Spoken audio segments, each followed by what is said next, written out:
معزز سامعین کرام اور عزیز طلباء اور مہمانان ذی وقار، السلام علیکم ورحمۃ اللہ وبرکاتہ۔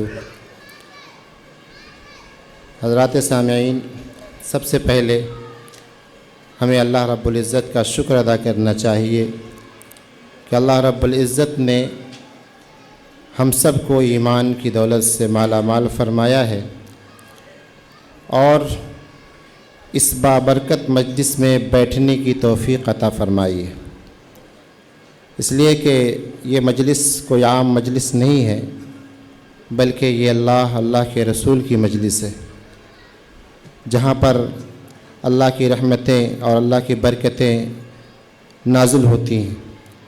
لہذا ہمیں اللہ رب العزت کا شکر ادا کرنا چاہیے کہ اس اللہ پاک پروردگار نے ہمیں اس محفل میں بیٹھنے کی توفیق عطا فرمائی، اور پھر مزید برآں چونکہ یہ محفل وہ محفل ہے جس میں خوش نصیب طلباء کرام کی دستار بندی ہونی ہے، جنہوں نے قرآن پاک کو یاد کیا، جنہوں نے قرآن پاک کو اپنے سینوں میں محفوظ کیا۔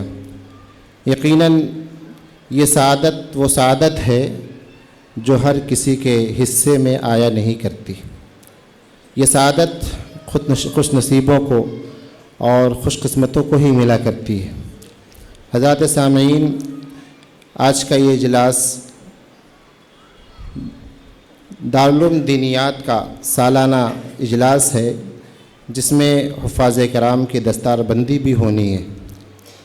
آپ حضرات سکون و اطمینان کے ساتھ تشریف رکھیں، اور ہم امید کرتے ہیں کہ آپ حضرات آخر تک ہمارا ساتھ دیں۔ ٹھیک۔ حضرات محترم سامعین کرام،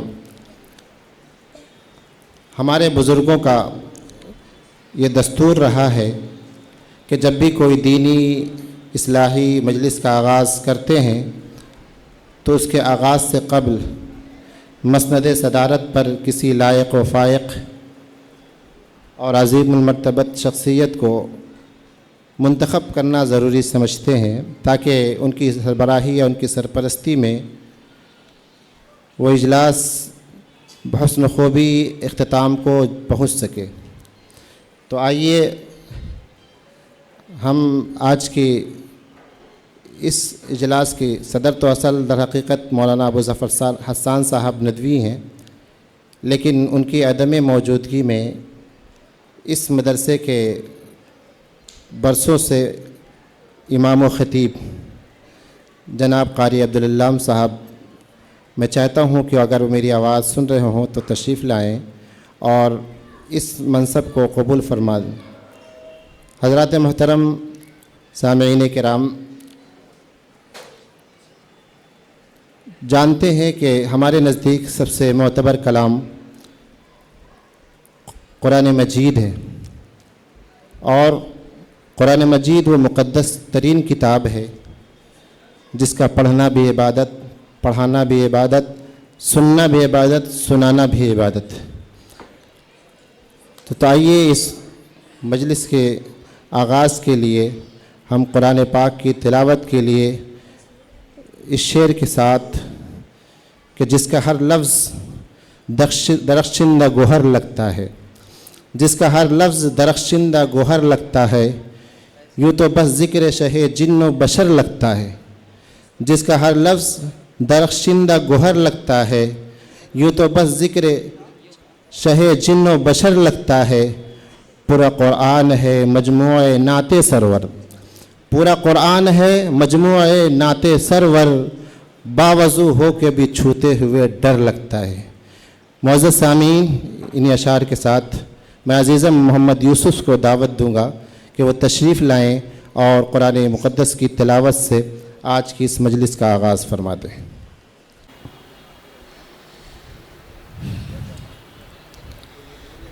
اعوذ باللہ من الشیطان الرجیم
قال بل سولت لكم أنفسكم أمرا قال بل سولت لكم أنفسكم أمرا فصبر جميل والله المستعان على ما تصفون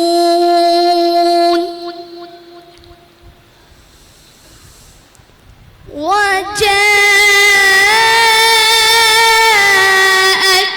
سيارة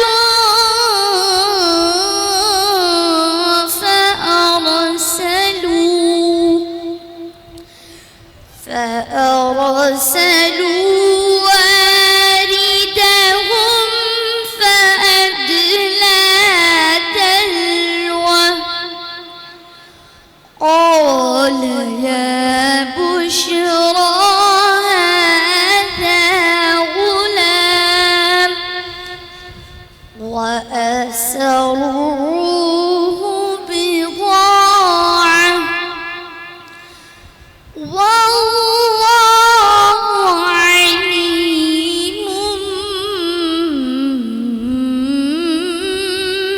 بما يعملون وشروه بثمن بخس دراهم معدودة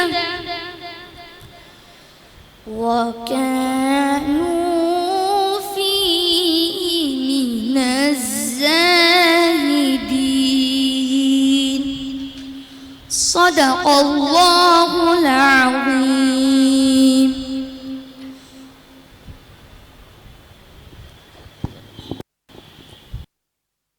ماشاءاللہ، یہ تھے عزیزم یوسف جو آپ کے سامنے قرآن پاک کی تلاوت فرما رہے تھے۔ ماشاءاللہ، موصوف کا لب و لہجہ اور ان کے قواعد سے آپ نے اندازہ لگا لیا ہوگا، چونکہ یہ حافظ قرآن بھی ہیں، اور فی الحال جو مسابقہ ہوا تھا اس میں انہوں نے پوزیشن بھی حاصل کری تھی۔ بہرکیف تمام تعریفیں تو اللہ کے لیے ہے جس نے اس کائنات کو وجود بخشا اور اس کائنات میں اشرف المخلوقات کو پیدا فرمایا اور اس کی زندگی کے اسباب پیدا فرمائے، اس کی معیشت کے اسباب و ذرائع پیدا کیے۔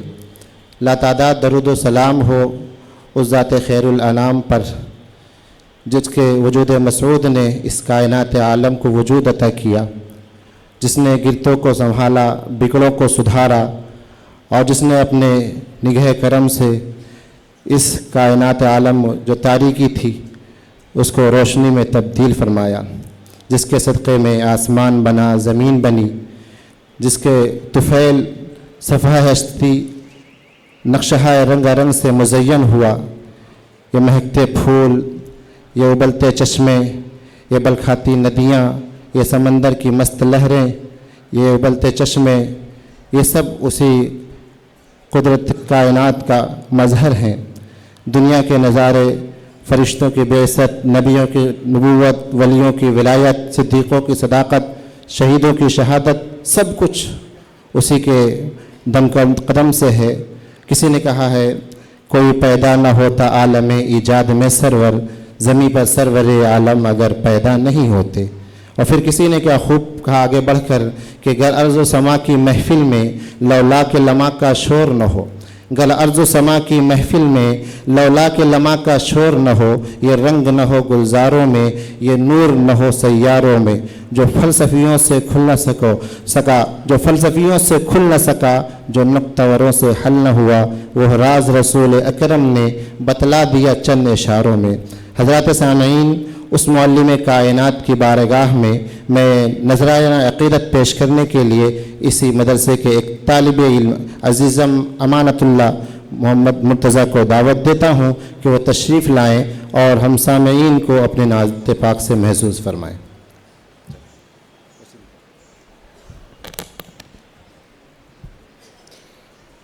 السلام علیکم ورحمۃ اللہ وبرکاتہ۔ ضیاء ملتی ہے دنیا کو، ضیاء ملتی ہے دنیا کو، نبی کے روح انور سے ضیاء ملتی ہے دنیا کو، ضیاء ملتی ہے دنیا کو، نبی کے روح انور سے ہوا روشن زمانہ، آمد محبوب داور سے ہوا روشن زمانہ، آمد محبوب داور سے ضیاء ملتی ہے دنیا کو۔ اور صحابہ جان لیتے تھے، اور صحابہ جان لیتے تھے، ادھر سے آپ گزرے ہیں، صحابہ جان لیتے تھے، ادھر سے آپ ہیں گزرے، عجب خوشبو نکلتی تھی، عجب خوشبو نکلتی تھی، نبی کے جسم اطہر سے عجب خوشبو نکلتی تھی، نبی کے جسم اطہر سے ضیاء ملتی ہے دنیا کو، ضیاء ملتی ہے دنیا کو، نبی کے روح انور سے ہوا روشن زمانہ، آمد محبوب داور سے ضیاء ملتی ہے دنیا کو۔ اور غریبوں کو ہے کارت سے، اور غریبوں کو ہے کارت سے، نہ دیکھو اے امیرا تم، غریبی ہم میں پائی ہے، غریبی ہم میں پائی ہے، رسول اللہ کے در سے ضیاء ملتی ہے دنیا کو، نبی کے روح انور سے ہوا روشن زمانہ، آمد محبوب داور سے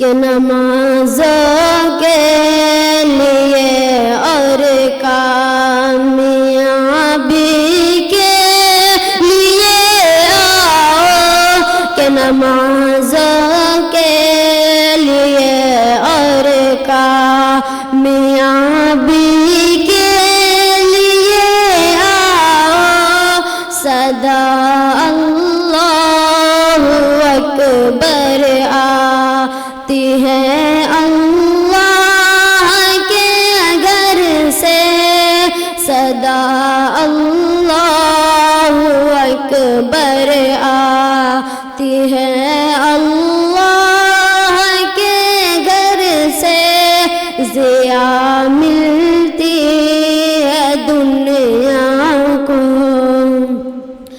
ضیا ملتی ہے دنیا کو، نبی کے روح انور سے ہوا روشن زمانہ، مد محبوب داور سے ضیا ملتی ہے دنیا کو۔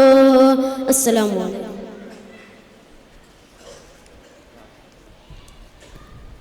ماشاء اللہ، بہت خوب آپ صورت لب و لہجے میں نعت پاک سننے کا شرف حاصل کیا۔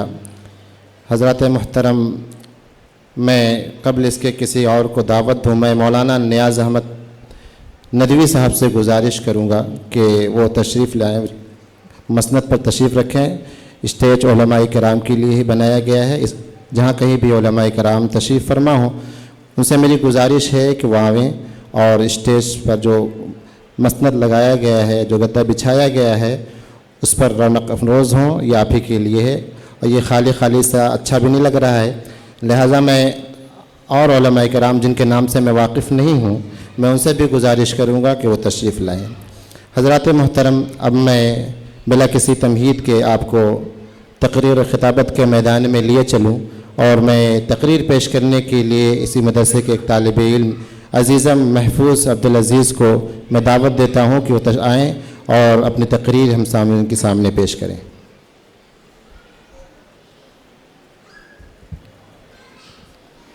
السلام علیکم ورحمۃ اللہ وبرکاتہ۔ الحمدللہ وحدہ والصلاة والسلام علی من لا نبی بعدہ، اما بعد فاعوذ باللہ من الشیطان الرجیم، بسم اللہ الرحمن الرحیم۔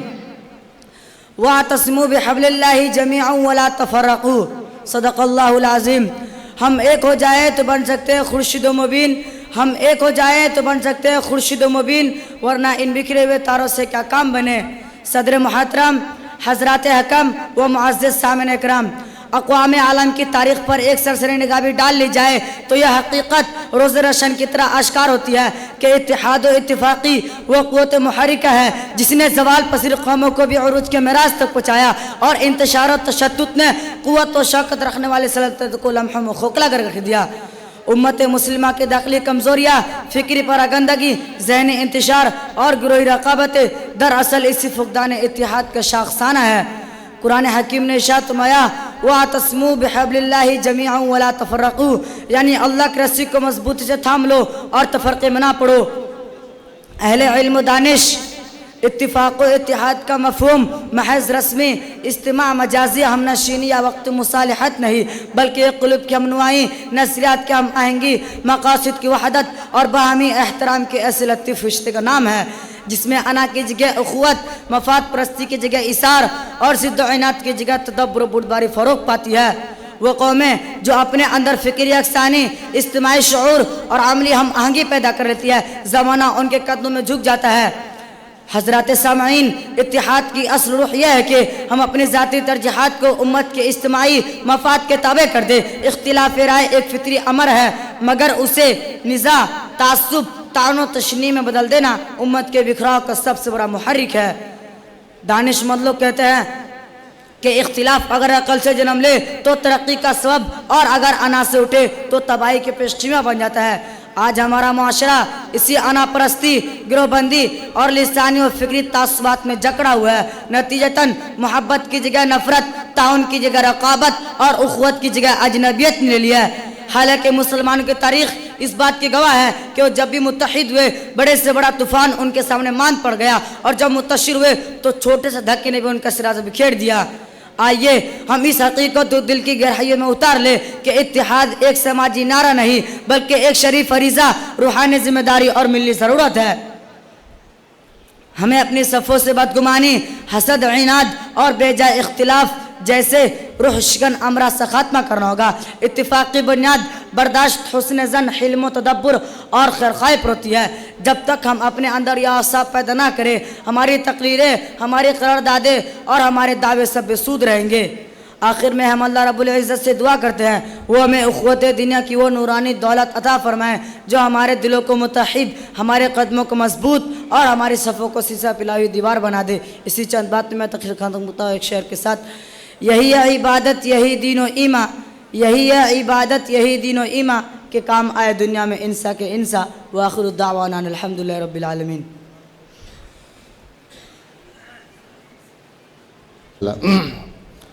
یہ تھے محفوظ عبدالعزیز جو اتحاد و اتفاق کے عنوان پر آپ کے سامنے تقریر کر رہے تھے۔ اب میں پھر تقریر ہی کے لیے ایک ننھے منھے طالب علم عزیزم محمد علی مصور الاسلام ان کو دعوت دوں گا کہ وہ آئیں اور ہم سامعین کے سامنے اپنی تقریر پیش کریں۔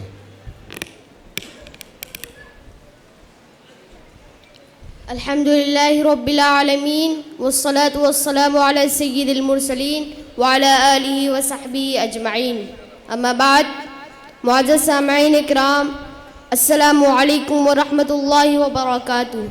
آج کے اس عظیم الشان اجلاس عام میں چمن میں اختلاط رنگ و بو سے بات بنتی ہے کو موضوع سخن بنا کر لب کشائی کی جسارت کرنا میرے لیے باعث فخر و ناز ہے۔ معزز سامعین اکرام، اتحاد زندگی کا ضامن ہے اور اختلاف ہلاکت و زوال کا پیش خیمہ۔ یہ کرتاس فطرت پر سخت وہ ابدی قانون ہے جس سے کسی قوم، کسی جماعت اور کسی تمدن نے انحراف کیا تو نتیجہ شکست، پستی اور مٹائی ہی نکلا۔ قوم جب اختلافات کے دلدلی گورکھ دھندوں میں گرفتار ہوتی ہے تو اس کا شیرازہ بکھرنے لگتا ہے، اس کی روح پس مردہ ہو جاتی ہے، احساس کمتری کی دبیس چادر اس کی سوچ پر مسلط ہو جاتی ہے، نتیجتاً وہ قوم اپنے اسلاف کی تاریخ سے غافل ہو جاتی ہے، اور جو قوم اپنی تاریخ سے منقطع ہو جائے وہ درخت کی اس شاخ کے مانند ہے جو جڑ سے کٹ کر چند روز ہری تو رہتی ہے مگر اس کا مقدر سوکھ کر مٹنا ہی ہوتا ہے۔ اس کے مقابل اتحاد وہ قوت ہے، وہ اخلاقی توانائی ہے، وہ روحانی سرمایہ ہے جو دلوں میں نور بھرتا ہے، پیشانیوں پر وقار کی ضیاء بکھیرتا ہے، قوم کو منظم، معاشرے کو فعال اور افراد کی فکر کو وسعت عطا کرتا ہے، جماعت کو قوت بازو بخشتا ہے، ارادوں کو مضبوط کرتا ہے۔ مگر آج میرا موضوع سخن یکجہتی و اتحاد کا نعرہ نہیں، اختلافات پر ماتم نہیں، مسلکی اور فکری تنگیوں کا رونا نہیں، بلکہ ایک فکری شہادت ہے، ایک آرزو اور ایک خواہش ہے۔ وہ شہادت جس کی گونج تاریخ کے ابتدائی عہد سے لے کر آج کے فکری محفلوں تک سنائی دیتی ہے، وہ آرزو جو مقدمین کی نگاہوں میں چراغ بن کر جلتی رہی اور متاخرین کی پیشانیوں پر سوال بن کر لکھی، وہ خواہش جو امت مسلمہ کے سینے میں ٹمٹماتی رہی مگر ہم نے اس کے دہکتے انگارے پر ہمیشہ ٹھنڈا پانی ڈال دیا۔ یہ ایک ایسی حقیقت ہے جو زبان سے نکل رہی ہے مگر اس کا بوجھ صدیوں کی تاریخ اٹھائے ہوئے ہے، قوموں کے تجربوں کی تھکن، امت کے زخموں کی سوزش، دانشوروں کے نوحوں کی گونج اور زمانوں کے سوالوں کی تپش۔ اس کے ہر لفظ کے پیچھے سکتی ہوئی محسوس ہوتی ہے جس نے شعور کے پردوں پر بارہا دستک دی، وہ دستک جو کبھی بصیرت کی چوٹ بن کر آئی تو کبھی سماجی ارتقاء کی آہٹ بن کر، کبھی نسل نو کے سوالوں کی صورت میں آئی تو کبھی امت کے انتشار کا ماتم بن کر۔ مگر افسوس ہم نے اس حقیقت کو لفظوں کی کاشوں میں کاٹ کر کتابیں کے اوراق میں محفوظ تو رکھا، بحث کے میزوں پر گھنٹوں اس پر مکالمہ کر فکر کے خانوں میں جگہ تو دی، مگر جب بات آئی کہ اسے دل کے دروازوں تک پہنچایا جائے، اسے زندگی کے قالب میں ڈھالا جائے، اسے معاشرت کے رگوں پوئی میں اتارا جائے، تو ہم ہمت ہار گئے۔ سامعین کرام، اگر ایک ہی رنگ ہوتا تو خوبصورتی نہ ہوتی، ایک ہی ذہن سوچتا تو فلسفہ نہ ہوتا، ایک ہی مزاج لڑتا تو جنگیں کبھی نہ بنتی، اگر سب کچھ ایک ہی ہاتھ میں ہوتا تو دنیا کب کی مٹ چکی ہوتی۔ اسی ہی کو ختم کر کر بھی کو اپنی زندگی کا حصہ بنانا ہوگا، جس کو شاعر نے کیا ہی خوب انداز میں کہا، چمن میں اختلاط رنگ و بو سے بات بنتی ہے، چمن میں اختلاط رنگ و بو سے بات بنتی ہے، تم ہی تم ہو تو کیا تم ہو، ہم ہی ہم ہیں تو کیا ہم ہیں۔ وآخر دعوانا الحمدللہ رب العالمین۔ بہت خوب، موصوف کا انداز خطاب واقعتاً لائق داد اور لائق تحسین تھا۔ جنگل کا پتہ ان کی تقریر کا انداز دیکھ کر اور ان کی تقریر سماعت فرما کے شاید کہ آپ کے دلوں سے یہ بات نکل رہی ہوگی کہ جنگل کا پتہ اب ہمیں پاگل بتائے گا، جنگل کا پتہ اب ہمیں پاگل بتائے گا، منزل کا پتہ اب ہمیں جنگل بتائے گا، منزل کا پتہ اب ہمیں جنگل بتائے گا، دانشوروں کو راستہ پاگل بتائے گا، میلا لباس دیکھ کر یہ فیصلہ نہ کر میں کون سا درخت ہوں، یہ تو پھل بتائے گا۔ حاضرین گرامی، یہ تھے مولانا مصور اسلام صاحب کے صاحبزادے محمد علی، جو کبھی اس مدرسے کے وہ مدرس ہوا کرتے تھے، فی الحال نہیں ہیں، لیکن ان کے بچے اسی مدرسے میں تعلیم حاصل کرتے ہیں۔ برکیف میں اب اس پروگرام کو مزید آگے بڑھاتے ہوئے میں پھر تقریر ہی پیش کرنے کے لیے آپ کے سامنے ایک طالب علم کو مدعو کر رہا ہوں، جن کا نام نامی اسم گرامی عزیزہ محمد شہباز شمیم اختر ہے، کہ وہ تشریف لائیں اور اپنی تقریر سے ہم سامعین کے قلوب کو محظوظ فرما دیں۔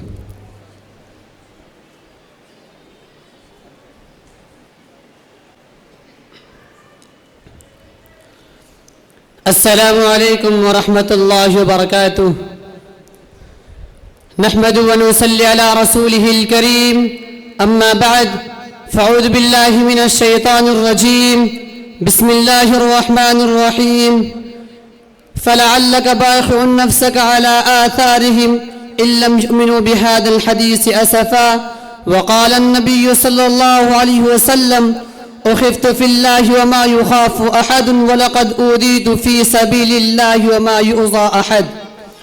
دنیائے نبوت کا اول، غلظہ رسالت کا ختم، دنیائے نبوت کا اول، غلظہ رسالت کا ختم، تو صاحب وحی یزدانی، تیرے قول سے قرآن وابستہ۔ حضرات، آج میں آپ لوگوں کے سامنے اس ذلیل القدر، عظیم المرتبت، رفیع الشان ہستی کے تذکرے کی سعادت حاصل کر رہا ہوں، جو اگر ایک طرف تاریخ انسانی کا سب سے بڑا ہمدرد، سب سے بڑا غمخوار، سب سے عظیم محسن ہے، تو دوسری طرف تاریخ ظلم و جور کا سب سے زیادہ ستم زدہ، سب سے ادلا مظلوم مکروب بھی۔ ہاں، آج میں آپ فضاد کے سامنے اس محسن اعظم کی داستان دل خراش اور قصہ دل نواز سناؤں گا۔ حضرات، آپ کو اچھی طرح معلوم ہے کہ 6 صدی عیسوی میں عالم انسانیت سسک رہا تھا، گلشن اراضی ماتم کدہ بنا ہوا تھا، فضائے کائنات پر ظلم و عدوان کی تیر تار گھٹاؤں کی حکمرانی تھی، ہر طرف ظلم و جور اور جبر تشدد کی تند و تیز ہوائیں چل رہی تھی، ہر سمت نفرت و عداوت کے شعلے بھڑک رہے تھے، مظلوموں پر ظلم و ستم کے پہاڑ توڑے جا رہے تھے، غرض کی انسان وحشی درندہ بن چکا تھا، اور انسانیت معصوم بچوں کو زندہ درگور کیا جا رہا تھا، اور انسانیت تباہی و بربادی کے آخر نشانہ تک پہنچ چکی تھی کہ اچانک رحمت خدا بندی جوش میں آئی، اور عرب کے تپتے ہوئے صحرا میں اس نبی امی کا ظہور ہوا جو سارے جہاں کا درد اپنے دل میں سمیٹے ہوئے تھا، جو خنجر چلے کسی پہ تڑپتے ہم امیر کا حقیقی مزداد تھا، جو انسانیت کا غمخوار، مظلوم کا مددگار تھا، یتیموں کا والی، غلاموں کا مولا، چنانچہ اس ذات مقدس نے ان تمام ظلم ستم کے خلاف علم بغاوت کو بلند کیا، انسانوں کو صحیح راہ دکھانے کی کوشش کی، انہیں ذات کے اندر سے نکال کر ہدایت کی روشنی میں لا کھڑا کیا، زنجیر غلامی میں جکڑے ہوئے انسانیت کو آزادی کی فضا بخشی، معصوم کلیوں کو مسکرانے حق عطا فرمایا، مظلوم عورتوں کو باعزت مقام دیا، بگڑے ہوئے معاشرے کی اصلاح کی اور تڑپتی انسانیت کی مسیحائی کی۔ حضرات، ایسی عظیم ہستی، ایسی مقدس ہستی، ایسی پاکیزہ ہستی، ایسی بابرکت ہستی تو اس قابل تھی کہ اسے سینے سے لگایا جاتا، انہیں پلکوں پہ بٹھایا جاتا، ان کے پاکیزہ جذبات اور صاحب کو سمجھا جاتا، مگر یہ خود غرض دنیا، انسان کی دشمن دنیا، یہ کیوں کر صبر کر سکتی تھی؟ اسے کیوں کر صبر و شکیبائی حاصل ہو سکتی تھی؟ چنانچہ یہ چرخ نیلی فام اس بات پر شاہد و عادل ہے کہ جب وہ عالم کا مسیحا، انسانیت غمخوار، مظلوم و متمدار، بے سہارا کو آسرا، یتیموں کا والی، غلاموں کا مولا، اس جہان رنگ بو میں جلوہ گر ہوا، اسی دم سے ظلم و جور اور جبر و تشدد کی آندیاں چلنے لگی، نفرت و تعصب کے شعلے بھڑکنے لگے۔ حضرات، ظلم و ستم کے پہاڑ توڑے جانے لگے، صلابت و سنگ دلی کی انتہا ہو گئی، ستم کوسی و وحشان فراموشی کا نیا ریکارڈ قائم ہو گیا، یعنی لوگ طرح طرح کے الزامات و اتہامات کی جرش کرنے لگے۔ حضرات، آپ صلی اللہ علیہ وسلم کو بہت ہی زیادہ تکلیفیں پہنچانے لگے۔ حضرات، آج مجھ سے سوال کیا جائے کہ بتاؤ تاریخ انسانی کا سب سے بڑا ہمدرد، سب سے بڑا غمخوار کون تھا؟ کس کے سینے میں سارے جہاں کا درد بھرا ہوا تھا؟ تو میں کہوں گا کہ وہ حضور اکرم نبی اعظم محمد صلی اللہ علیہ وسلم کی ذات اقدس ہے۔ اگر آج مجھ سے سوال کیا جائے کہ بتاؤ تاریخ ظلم و جور اور جبر تشدد کا سب سے زیادہ مظلوم مغروب کون تھا، کس کو سب سے زیادہ تکلیفیں دی گئی، کس کے سب سے زیادہ تکلیفیں دی گئی، تو میں کہوں گا کہ وہ نبی اکرم شفیع اعظم محمد صلی اللہ علیہ وسلم کی ذات اقدس ہے۔ حضرات، کیا یہ تاریخ انسانی کی عظیم ستم ظریفی نہیں ہے؟ کیا یہ دامن انسان پر بدنما داغ نہیں ہے؟ کیا یہ شرافت و صداقت کا قتل عام نہیں ہے کہ وہ ذات جو لوگوں کے ہدایت کے لیے تڑپتی رہی، لوگ اسے گالیاں دیتے رہے، کہ وہ ذات جو لوگوں کو بھلائی کے لیے اپنے وجود کو گھلاتی رہی، لوگ اس کو گالیاں دیتے رہے۔ حضرات، کہ وہ ذات جس نے عورتوں کو باعزت مقام بخشا تھا، انہی عورتوں میں سے ایک بدبخت عورت آپ صلی اللہ علیہ وسلم کو زہر کھلا کر اپنے بدبخت خانہ کی راہ کا مظاہرہ کرتی رہی۔ حضرات، انتہا ہو گئی انسانیت کی ستم کوسی و احسان فراموشی کا، لیکن لاکھوں درود و سلام ہو اس آقا نامدار پر جو تمام کو سنتا رہا، سہتا رہا اور پھر بھی ان کی کامیابی کے لیے تڑپتا رہا، سلگتا رہا۔ حضرات، آج حیرت تعصب کا مقام ہے کہ آج بھی روشن خیالی کا دعویٰ کرنے والی دنیا، خود کو مہذب کرنے والی دنیا، تہذیب نو کے نام پر انسانیت و شرافت کی قاتل دنیا آج یہ دعویٰ کر رہی ہے۔ حضرات، آپ صلی اللہ علیہ وسلم پر کتنے انظلامات اتہامات کی ریش کر رہی ہے۔ آج میں ان خوشاں جوانوں اور آج میں ان خوشوں چینوں سے پوچھنا چاہتا ہوں کہ بتاؤ انقلاب دہر کا روح روا وہ کون تھا؟ انقلاب دہر کا روح روا وہ کون تھا؟ باعث تخلیق ہستی کن فقا وہ کون تھا؟ وہ کہ نادہ جس پہ تھا خود خالق عرش عظیم، وہ کہ نادہ جس پہ تھا خود خالق عرش عظیم، ایسا کامل اس جہاں میں اے زما وہ کون تھا؟ وآخر دعوان الحمدللہ رب العالمین۔